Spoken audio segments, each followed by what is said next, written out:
আজকে বানাচ্ছি প্লামের আচার। আচার বলো বা চাটনি বলো।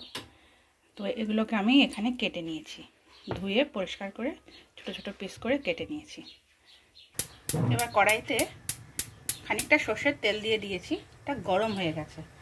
এর মধ্যে আমি প্লামগুলোকে দিয়ে দেবো, দিয়ে ভালো করে এটাকে একটু নাড়তে হবে। এবার এর মধ্যে একটু দিতে হবে, এটা ভালো করে ব্যাস কষেই গেছে, একটু নুন দিয়ে দেবো।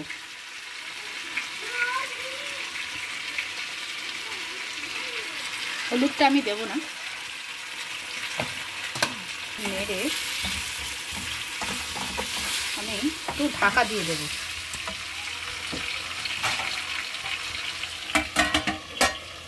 5 মিনিটের জন্য ঢাকা দিয়ে দিলাম।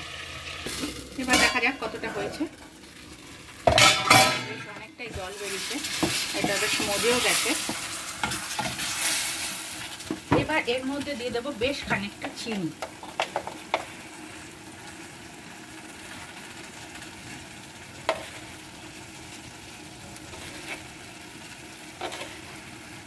আর একটু দেব লঙ্কার গুঁড়ো, একটু ঝাল ঝাল মিষ্টি মিষ্টি হবে।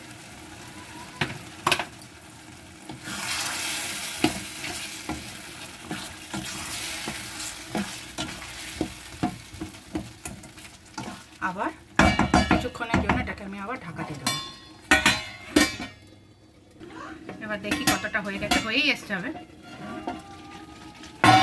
ব্যাস হয়েই এসছে। এবার এর মধ্যে দিয়ে দেবো ভাজা 5 ফোড়নের গুঁড়ো, একটু উপর থেকে ছড়িয়ে দেবো।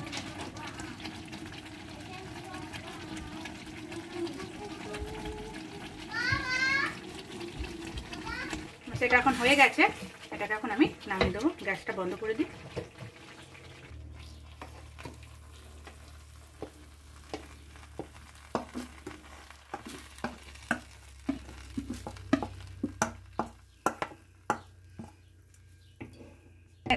তৈরি হয়ে গেছে আমার প্লামের চাটনি বা আচার।